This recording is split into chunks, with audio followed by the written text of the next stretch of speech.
حضرت علی شیر خدا فرماتے ہیں بخاری مسلم میں، فرماتے ہیں مجھے قسم ہے اس ذات کی جس نے زمین چیر کے دانہ پیدا کیا ہے، مجھ سے رحمت عالم صلی اللہ علیہ وسلم نے وعدہ فرمایا کہ علی یاد رکھنا تم سے صرف مومن ہی پیار کرے گا، اور جس سینے میں تمہارا بغض ہوگا وہ سینہ مومن کا نہیں منافق کا ہوگا۔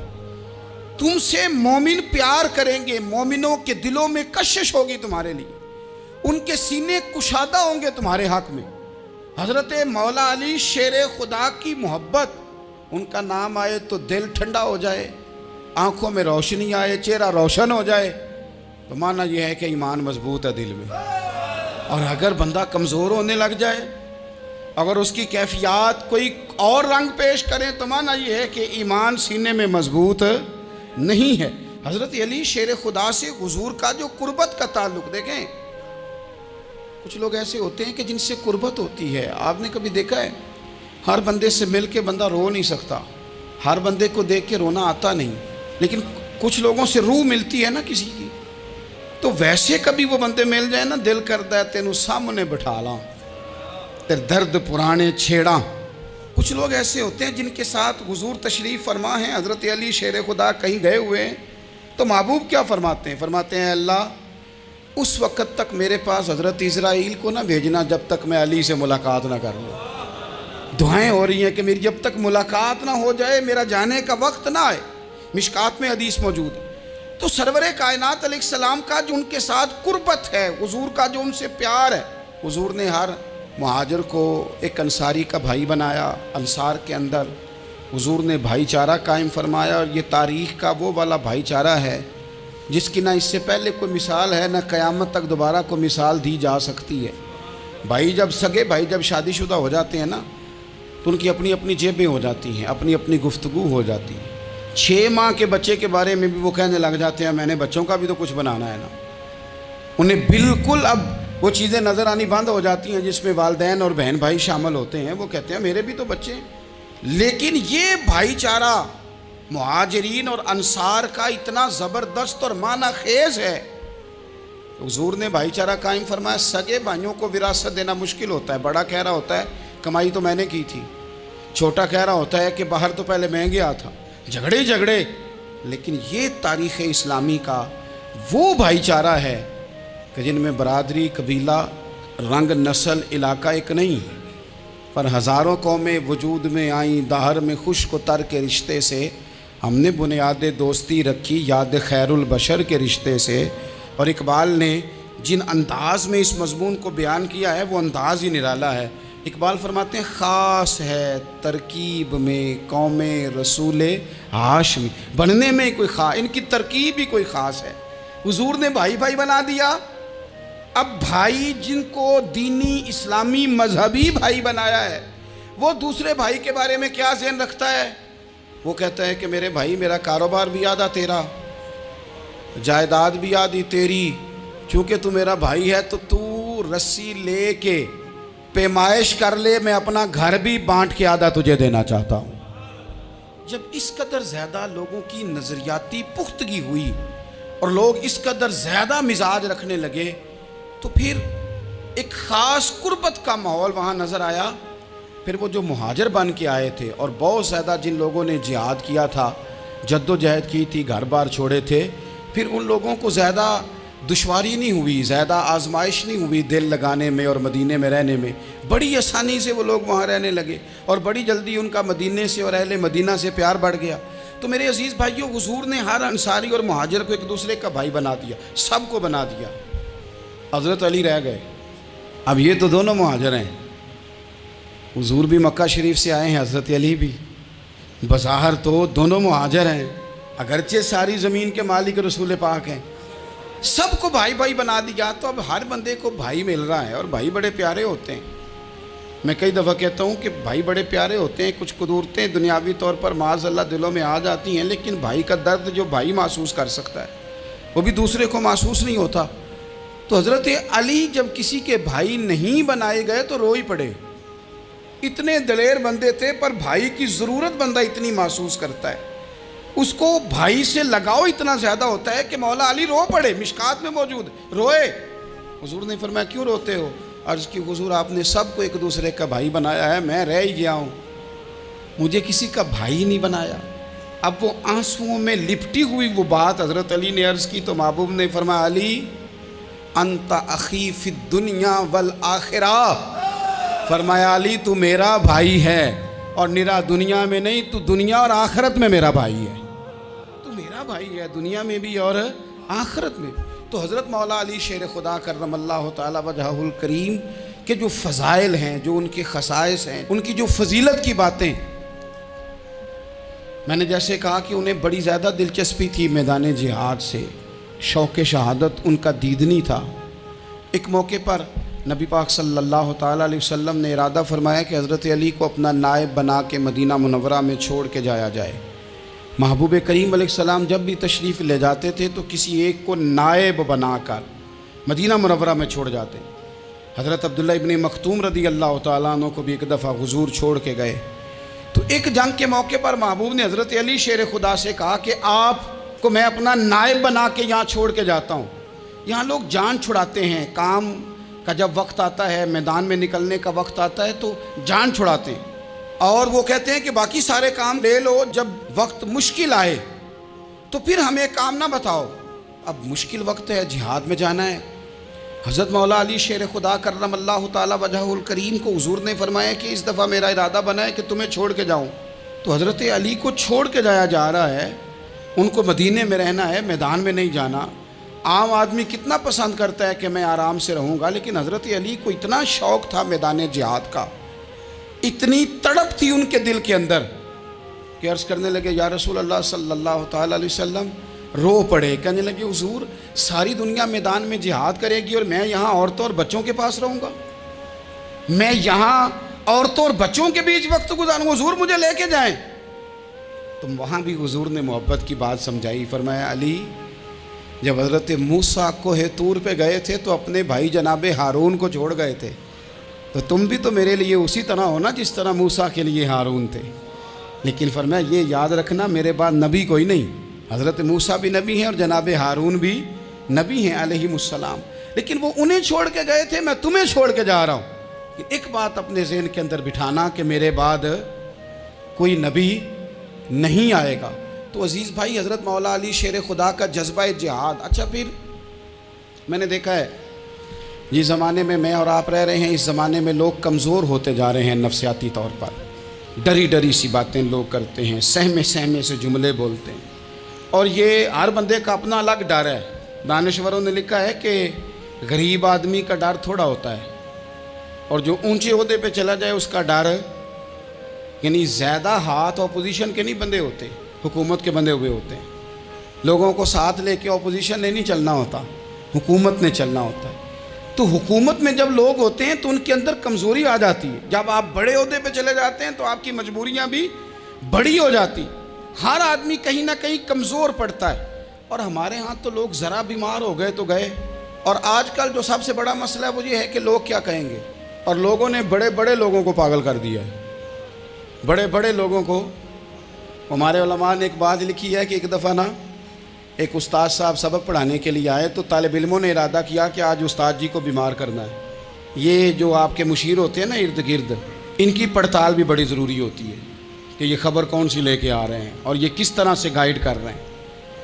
ہمیں تنقید کرنے والا بندہ اچھا تو نہیں لگتا، لیکن تنقید کرنے والے جو ہوتے ہیں وہ ہمیں نکھارتے ہیں، وہ ہماری کمزوریاں جو ہمارے اپنے نہیں نکال سکتے وہ نکال کے ہمیں بتاتے ہیں کہ تم یہاں کمزوری کر رہے، اس کا نفع ہوتا ہے۔ طالب علموں نے ارادہ کیا ایک دفعہ، یہ ہم جو اتنی زیادہ توجہ کرتے ہیں نا لوگوں کی باتوں پہ، لوگ کیا کہیں گے، میں کئی دفعہ دوستوں سے عرض کرتا ہوں زیادہ وضاحتیں نہ دیا کریں، زیادہ وضاحتیں دینے سے بھی بندہ کمزور ہو جاتا ہے۔ ہر وقت کا انداز وضاحتوں کا اور ہر وقت دفاعی محاذ پہ نہیں کھڑے رہنا چاہیے۔ وہ ارادہ کر لیا لوگوں نے، طالب علموں نے، کہ استاد جی کو بیمار کرنا ہے، تو استاد سب چنگے بھلے اچھے بھلے صحت مند آئے، کلاس میں داخل ہوئے تو پہلا شاگرد کہتا ہے استاد جی خیر ہے، آنکھیں بڑی سرخ ہیں۔ میں چل دوڑ جا بیوقوف آدمی، بالکل ٹھیک ہوں، چل کلاس میں بیٹھ چل۔ تھوڑا سا آگے گئے تو دوسرا شاگرد، انہوں نے اب 10-15 نے ارادہ کیا ہوا تھا، دوسرا کہنے لگا خیریت ہے، بڑے کمزور کمزور لگ رہے ہیں۔ اس نے کہا میں بالکل ٹھیک ہوں، کمزور کا چل دوڑ جا اپنا کام کر۔ وہ تیسرے کے پاس گئے تو کہنے لگا استاد صاحب خیر ہے، آپ کے تو مجھے ہاتھ بھی کامتے دکھائی دے رہے ہیں۔ اس نے کہا اچھا واقعی؟ اب چوتھے نے بھی یہی بات کی، پانچویں نے یہی بات کی، تو آدھا گھنٹہ گزرا تو استاد جی کو سچ مچ بخار چڑھ گیا، وہ چھٹی پہ چلے گئے۔ کیوں؟ باتوں پہ توجہ ہے نا، لوگوں کے سامنے ہم لوگوں کی باتوں کے مطابق اپنے معاملات کو ترتیب دیتے ہیں نا۔ کچھ لوگ سوشل میڈیا دیکھ کے نظریہ قائم کرتے ہیں، کچھ ہوا دیکھ کے نظریہ قائم کرتے ہیں۔ وہ قائد اعظم محمد علی جناح کی ایک بات نہیں بھولتی کہ انہوں نے کہا تھا، ہندو لیڈر جو تھا جس کو لوگ گاندھی کہتے تھے، اس سے کہا تھا تیری اور میری سیاست میں فرق ہے، تو لوگوں کا رجحان دیکھ کے فیصلہ کرتا ہے اور میں، قائد اعظم کہنے لگے، میں فیصلہ کر کے لوگوں کا رجحان ادھر کر دیا کرتا ہوں۔ یہ کمال ہوتا ہے کسی شخص کا کہ اس کا اپنا نظریہ غالب آئے، بجائے اس کے کہ وہ دیکھے آج کل لوگ کیا کہہ رہے ہیں تو لہذا میں اس طرح کا ڈھل جاؤں۔ لوگ تو ایک وقت کے لیے کچھ کہتے ہیں، پھر اگلے 4 گھنٹوں میں کچھ اور کہتے ہیں۔ حضرت مولا علی کے مزاج میں استقامت ہے، اور جو لوگ جو بہت زیادہ پراپوگنڈا کرتے ہیں اور بہت زیادہ کسی کے بارے میں بات کرتے ہیں، ان کا وہ مزاج نہیں، ان کی وہ طبیعت نہیں، وہ اپنے حساب سے فیصلہ کرتے۔ ایک شخص تھا عمر بن عبد ود، 90 سال کا بوڑھا، لیکن جب تلوار لے کے میدان میں آتا تھا تو 1000 آدمی کے مقابلے میں لڑتا تھا، اور لوگ جگہ جگہ یہ کہتے تھے تو اس طرح ہے جس طرح عمر بن عبد ود لوگوں کو ڈراتا ہے، تو اس طرح ہو گیا۔ یہ اس کے ارد گرد کے لوگ اس کی مثالیں دیتے تھے۔ جنگ خندق جب ہو رہی تھی تو یہ مقابلے میں آ گیا، تو حضرت علی المرتضیٰ شیر خدا کرم اللہ تعالی وجہ الکریم بھی تشریف فرما تھے۔ اب پورے عرب کے اندر اس کے بارے میں یہ کہا جاتا تھا کہ اس سے نہ لڑو، وہ تو خونخوار ہے، وہ تو درندہ ہے، وہ تو جنگلی شیر کی طرح آتا ہے، وہ تو کاٹ کھانے کو دوڑتا ہے، اس سے کون لڑے؟ ایک خیال تھا۔ اور وہ پراپوگنڈا بعض اوقات اتنا زیادہ کسی کے بارے میں ہوتا ہے کہ ذہن میں، بچے لوگ آتے ہیں نا بچہ دم کرانے کے لیے، تو کہتے ہیں پیر صاحب بڑا ضدی ہے، کسی کی بات نہیں مانتا، باقی بچے ٹھیک تھے، یہ تو بڑا ہی نالائق نکل آیا ہے۔ تو میں کہتا ہوں کہ آپ اس کے سامنے یہ والی باتیں نہ کریں، یہ پکا ہو جائے گا کہ میں ضدی ہوں۔ تو آپ ذہن بنا رہے ہیں اس کا کہ تو اس طرح کا ہے۔ ذہن بنا دیا لوگوں نے کہ عمر ابن عبد ود کے مقابلے میں کوئی نہیں آ سکتا۔ خندق میں یہ آیا، اس نے للکارا مسلمانوں کو، آؤ وہ تمہاری جنت کدھر ہے جس کے بارے میں تم کہتے ہو کہ ہم شہید ہوں گے، تو آؤ میرے مقابلے میں نکلو۔ جب اس نے پہلی دفعہ للکارا تو ابھی بات ختم نہیں ہوئی تھی کہ مولا علی تلوار لے کے اللہ اکبر کہتے کھڑے ہو گئے۔ حضور نے فرمایا بیٹھ جاؤ، حضرت علی پھر بیٹھ گئے۔ وہ پھر پکارا اٹھو کوئی میرے مقابلے میں، تو مولا علی شیر خدا پھر کھڑے ہو گئے، پھر کھڑے ہو گئے۔ حضور نے فرمایا بیٹھ جا۔ ایک شخص نے کہا علی یہ عمر بن عبد ود ہیں، فرمایا مجھے پتہ ہے۔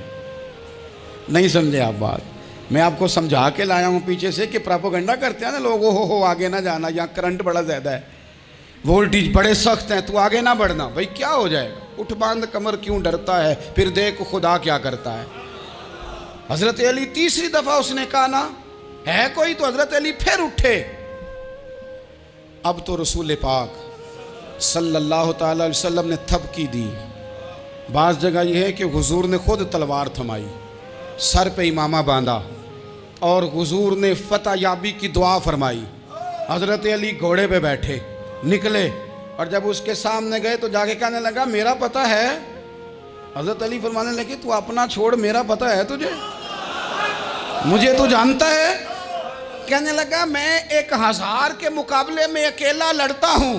حضرت علی شیر خدا فرمانے لگے پتہ نہیں تو کن سے لڑتا رہا ہے، جانے وہ کون ہے جن سے تو لڑتا رہا ہے، وہ کون 1000 تھے جو تیرے مقابلے میں آتے تھے، پتہ نہیں۔ تو کہنے لگا میرا نام میری ماں نے عمر بن عبد ود رکھا ہے۔ فرمایا چھوڑ تو، میری ماں نے میرا نام حیدر رکھا ہے۔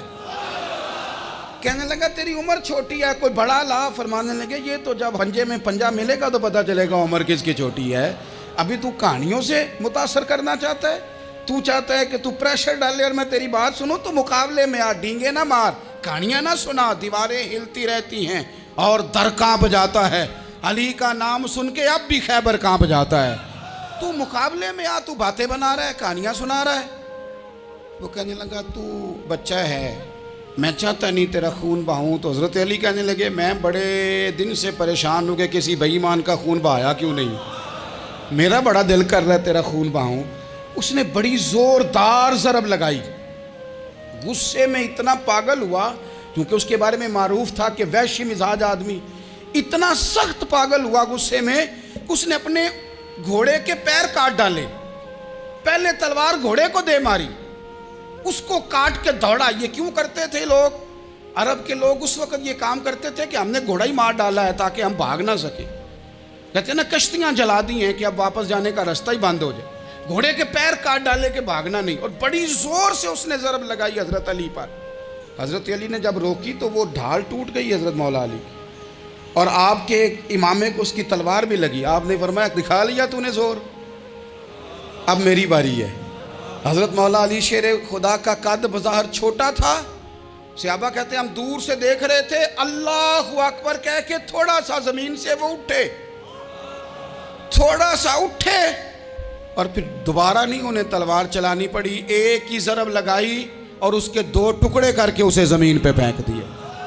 تو عزیز دوست، آپ یاد رکھیں گے اس بات کو کہ اپنی زندگی کے اندر مروب ہونا چھوڑ دیں۔ روب میں تاتاریوں نے مسلمانوں کو مروب کر لیا تھا، روب ڈال لیا تھا کہ ہم بہت بڑے لوگ ہیں۔ یہی آج ہمارے ساتھ بہت سارے لوگ کرتے ہیں، دلوں میں روب آ جاتا ہے، امیر رشتہ دار کا، فلانے کا، فلانے کا، پھر وہ جو مرضی کرتا ہے۔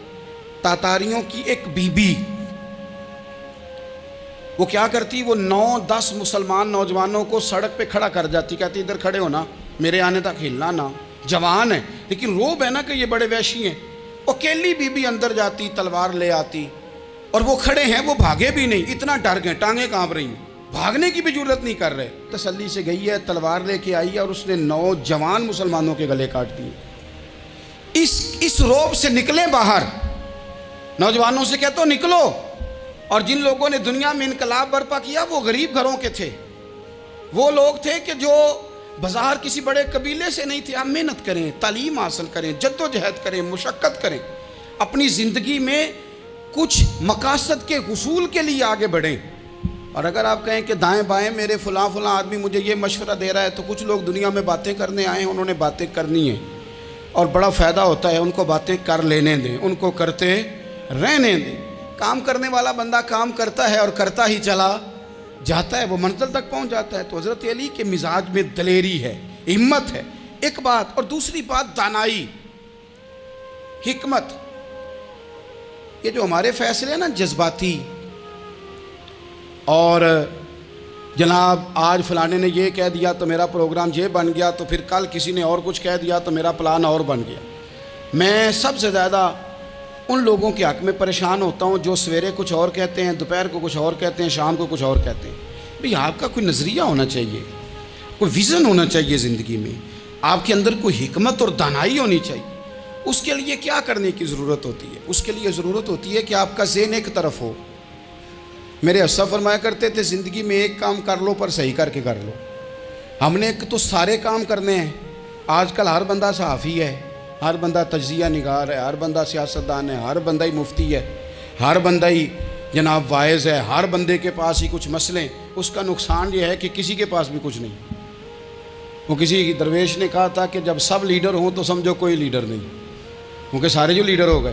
میرے عزیز، ایک طرف ذہن کو رکھیں اور اپنے اس کام میں کمال پیدا کریں۔ حضرت مولا علی شیر خدا کو اللہ نے حکمت دی تھی۔ نبی پاک صلی اللہ تعالی وسلم کے صحابی حضرت عبداللہ ابن مسعود رضی اللہ تعالیٰ عنہ فرماتے ہیں، امام ابو نعیم نے لکھا ہے کہ حضرت عبداللہ ابن مسعود فرماتے ہیں نبی پاک صلی اللہ علیہ وسلم نے فرمایا اگر حکمت کے 10 حصے کیے جائیں نا، دانائی کے 10 حصے کیے جائیں، تو اس میں سے 9 حصے اللہ تعالیٰ نے حضرت علی کو عطا فرمائے ہیں، اور ایک حصہ باقی لوگوں کو ملا ہے۔ دانا تھے، معاملہ فہم تھے۔ کچھ بندے بڑے منافق قسم کے تھے، تو حضرت علی اذان ہو گئی تو وہ حضرت مولا علی شیر خدا کے پاس آ گئے، اذان ہو گئی، حضرت علی نے جماعت کرانی، ان کا خیال تھا کہ آج ہم نے جماعت لیٹ کرانی ہے کسی طریقے سے۔ ہم چونکہ زیادہ باتیں، میں دوستوں سے کہتا ہوں بہت زیادہ خبریں نہ دیکھا کرو، بہت زیادہ بھی چیزیں نہ سنا کرو۔ آپ تو میرے بھائی موبائل کے اندر چلے جائیں گے، پھر باہر کی دنیا تو اور ہے، تو تھوڑا باہر بھی نکلیں تصویروں سے، تھوڑا باہر بھی آئیں، دیگر معاملات بھی دیکھیں۔ ہمیں بڑے بڑے اچھے لوگ زندگی میں مل جائیں گے، لیکن ہم ان کے قریب نہیں جاتے، ہم دیکھتے نہیں کہ اصل بات کیا ہے، سنی سنائی چیزوں پر زیادہ گمان کرتے ہیں۔ اب حضرت علی چونکہ بڑے دانا تھے، مصلے پہ بڑھ رہے ہیں، جماعت کھڑی کرنی ہے، اللہ اکبر کہہ رہے ہیں، بندوں کا خیال تھا نماز لیٹ کرانی ہے، نے فٹافٹ حضرت علی سے کہا کہ حضور ذرا وہ جانور تو بتائیے گا کتنے ہیں جو انڈے دیتے ہیں، اور ذرا وہ بھی بتائیے گا جو بچے دیتے ہیں۔ یہ ذرا اب کتنے کو بندہ جانور گنے، آہستہ آہستہ بندہ شمار کرے، وہ بکری جو ہے وہ بچہ دیتی ہے، مرغی انڈا دیتی ہے، اور گائیں جو ہے وہ بچہ دیتی ہے، اور بطخ جو ہے وہ انڈا دیتی ہے۔ اب بندہ تو یہ گننے لگ جائے تو حضرت علی شیر خدا یہاں ہاتھ ہیں، فرمانے لگے گھر جا کے گن لینا، موٹی سی بات بتاتا ہوں، جن جانوروں کے کان باہر ہوتے ہیں وہ بچے دیتے ہیں، جن کے اندر ہوتے ہیں وہ انڈے دیتے ہیں۔ اللہ اکبر، نماز کی نیت باندھ لی، تم گننا گھر جا کے۔ موٹی سی بات بتا دیتا ہوں، وہ صاحب کہتے ہیں میں حضرت علی رضی اللہ تعالیٰ عنہ کو الجھانے آیا تھا، میں خود بڑا الجھ گیا۔ یہ کیا ماجرا ہے، کیا معمہ ہے کہ دو فکروں میں انہوں نے بات کو سمیٹا اور کمال کر دی۔ کہنے لگے گھر جا کے گننا، یہاں ٹائم نہیں، نماز کا وقت ہے، بس جن کے کان اندر ہے نا وہ انڈے دیتے ہیں، اور جن کے باہر ہیں وہ جا کے حساب کرنا۔ آپ ڈھونڈ لیں، تلاش کر لیں، چلے جائیں ماہرین کے پاس، پر شیر خدا شیر ہی ہے۔ حضرت مولا علی کے جملوں میں کمال ہے، ان کی دانائی، ان کا تدبر، ان کی حکمت، ان کا فہم، ان کی فراست، ان کا کمال۔ ایک شخص بڑی دور سے آیا، اس نے کہا حضور مجھے نا لمبی باتیں یاد نہیں رہتی، دو باتیں بس بتا دیں میں عمل کروں تو زندگی بن جائے، دو باتیں۔ تو حضرت علی فرمانے لگے لمبی امیدیں نہ لگانا،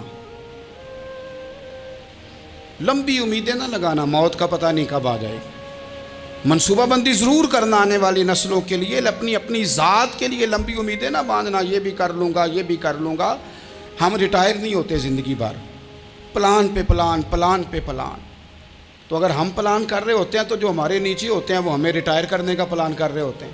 اولادیں تک والدین کو کمزور کرنے کے در پہ ہوتی ہیں کہ اب یہ ہٹے تو ہماری باری آئے۔ حضرت علی فرمانے لگے دو کام، ایک تو لمبی امید نہ باندھنا، اور دوسرا فرمایا اپنے نفس کی خواہش کی پیروی سے بچنا۔